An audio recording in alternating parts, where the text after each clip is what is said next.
Não misturar mais alunos típicos com atípicos. Essa coisa, não, a criança com autismo nível 3 vai estar na sala de aula com outra. Não dá! Aquela criança está numa situação especial, ela tem que ter uma sala especial. Tem uma coisa que você fala nas suas redes sociais que eu tenho muita curiosidade em entender melhor. Você defende o direito penal do inimigo para faccionados. O que isso significa na prática? E o político que tira da merenda, da saúde, também se enquadraria em termos de quadrilha nesse processo? Ou não? É só para facções e organizações criminosas? Não, eu vou explicar por quê. Não é porque o crime do bandido, ele não é... O crime do político corrupto, ele não é grave. É porque se a gente abre muito o escopo do direito penal do inimigo, ele se torna uma ferramenta perigosa para tudo. Até para perseguição política. O direito penal do inimigo, para quem não está nos ouvindo aqui, tem que entender, é uma teoria criada por um jurista alemão que já foi aplicada em alguns outros países.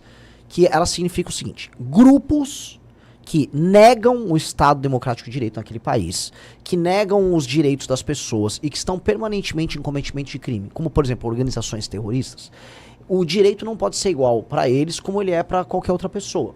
Por quê? Eu vou dar um exemplo. Um cara que pertence a uma organização terrorista islâmica, ele está respeitando os direitos das pessoas? Não. O que ele faz quando ele tem poder? Ele mata, ele tortura, ele trafica, ele tem um grupo que basicamente está permanentemente negando a existência daquele Estado. E em geral ele faz por objetivos políticos. Uma organização terrorista sempre tem um objetivo político, objetivos religiosos, objetivos de poder puro e simples que envolve poder econômico.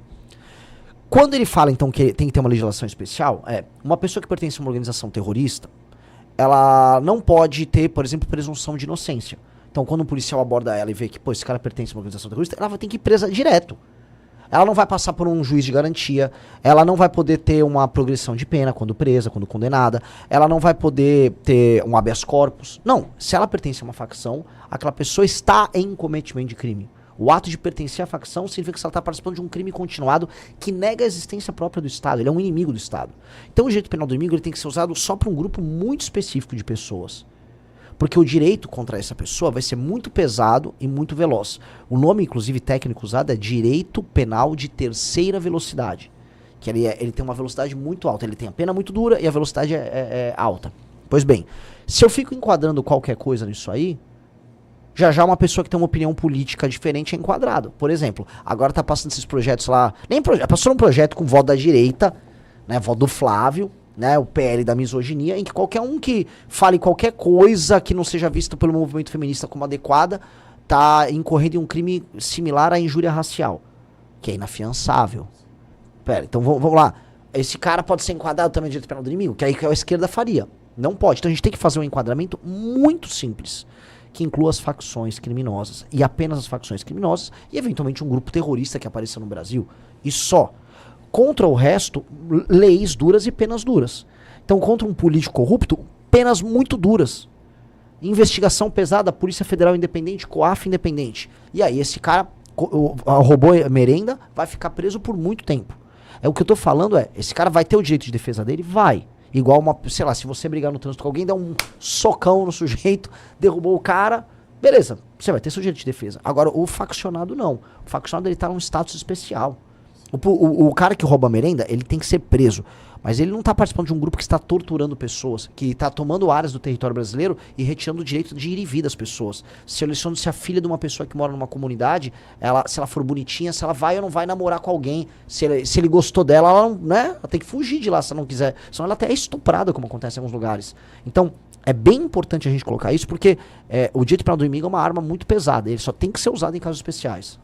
E o principal combate às facções criminosas, PCC, Comando Vermelho e outras que estão aí entranhadas no Brasil? Sim. Se você não criar essa excepcionalidade, você não vai conseguir derrotar eles. Porque, veja, se a gente muda as leis penais, as leis de processo penal, que nós vamos fazer, ou seja, a gente aumenta as penas e acaba com aquelas mamatas de tipo progressão de pena, saidinha, você consegue diminuir o crime. Acho que o crime vai começar a cair.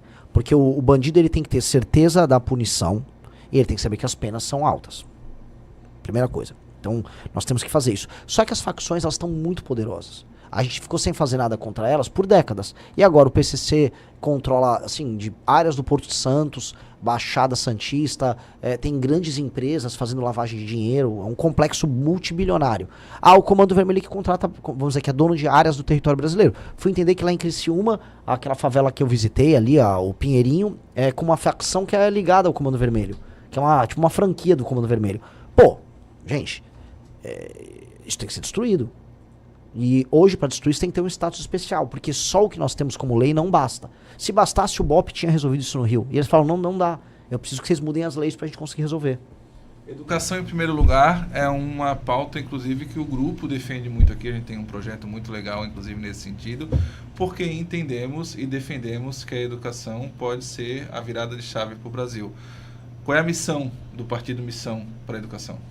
Vamos lá, você, bem rápido, a gente identifica a educação pública brasileira como uma educação muito problemática que parte de premissas erradas. Primeira premissa errada, a gente gasta mais com o ensino superior do que com o ensino básico, ou seja, não adianta nada formar uma pessoa mal formada que chega analfabeta funcional no colegial e falar, não, agora você vai pra faculdade. Ela não vai conseguir faculdade. 2, a gente tá alfabetizando as crianças do jeito errado, a gente tem que voltar com o método fônico. Pra quem tá nos assistindo, o método fônico é aquele método assim, beabá, vá, vé, vi, vovu, babebi, bobu, Ivo viu a uva. A gente vai formando as sílabas e com as sílabas a gente vai formando as palavras. Hoje existem muitos métodos alternativos e esses métodos alternativos não são efetivos e as crianças não saem alfabetizadas da escola. Elas saem mal alfabetizadas. Então a gente vai ter que voltar a alfabetizar direito. Isso quem fez foi o Mississippi nos Estados Unidos, fez essa política clara de uso do método fônico, política de alfabetização e obrigar até os 12 anos a criança a saber ler, escrever e falar em público de maneira perfeita. Isso melhora o desempenho das crianças para tudo. Ele virou um dos melhores estados dos Estados Unidos em termos de desempenho escolar. Mesma coisa nós vamos fazer. 3, vamos voltar da autoridade do professor na sala de aula e acabar com a progressão continuada. A criança vai repetir de ano, sim.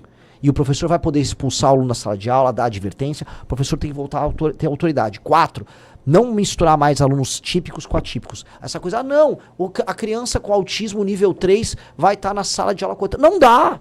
Aquela criança está numa situação especial, ela tem que ter uma sala especial. Se ela ouve um barulho na parede, ela fica abalada, ela chora, ela grita. Aí o professor fica maluco, os outros alunos podem fazer bullying com ela. É um inferno, tá um inferno. 5, proibir celulares em sala de aula. 6, proibir redes sociais para crianças com menos de 14 anos. 7, prêmios para os diretores de escola e para as escolas que têm um melhor desempenho em provas objetivas e com avaliação de desempenho. 6 ou 7, agora esqueci qual estava o número. 7, 8, desesperadamente, prêmios para as famílias que têm os seus filhos com melhor desempenho. Então, se um filho tem um desempenho escolar medido por prova superior, a família vai ter um prêmio. Sabe por quê? A gente vai fazer as famílias mais humildes darem valor à educação e participar da vida do filho na escola. Porque muitas famílias humildes no Brasil não veem a educação como um valor. Não veem. Nos lugares mais pobres, as pessoas veem a educação, por vezes, como um lugar em que você taca o teu filho para comer merenda. É um depósito de criança. Por quê? Porque o brasileiro mais humilde, por muito tempo, foi tratado como bicho. E não como cidadão. E aí, quando você é tratado como bicho, você acha que educação é um negócio que você nem merece ter educação. E a gente tem que fazer essas pessoas... Então, eu vou falar, você tem uma família mais humilde, você tem um filho que está tirando uma nota alta na escola, você vai receber um prêmio de R$1.000, R$2.000 no ano. Entendeu? E, por último, crianças que estiverem indo muito bem, já no 5ª, 6ª série, você separar essas crianças e você dar uma bolsa nas melhores escolas para que elas possam concorrer em igualdade de condições com crianças de escolas mais ricas, mais caras.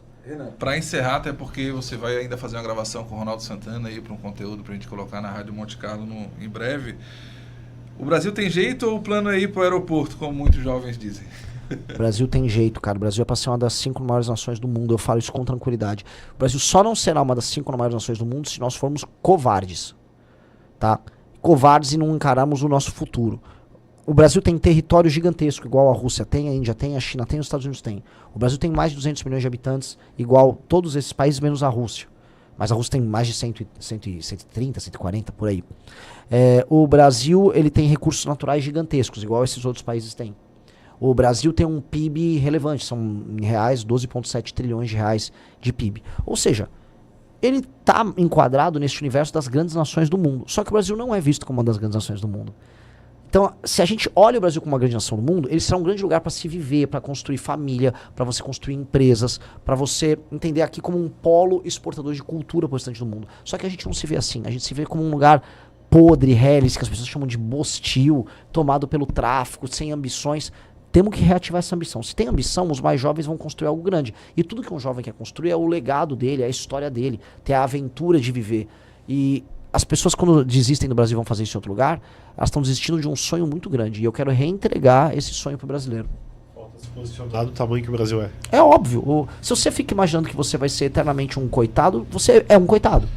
E a gente tem que pensar, não, a gente não é um coitado. A gente é para ser uma das 5 maiores nações do mundo. A Índia é um país muito mais problemático do Brasil. Sistema de castas, não tinha saneamento básico, população muito pobre, uma população ignorante em muitos termos, uma religião complicada em muita coisa. A Índia nunca aceitou a posição dela de nação pobre. Ela falou, não, nós seremos uma das grandes potências. Todo mundo riu. Estão indo agora pra Lua. Então, estão crescendo, a nação que mais cresce no mundo aí. E aí? A Índia tá no jogo. A gente vai ficar de fora? Se você gostou deste vídeo, deixe seu like, se inscreva para fazer parte da missão e apoiar o canal. Confira outros cortes que pode gostar.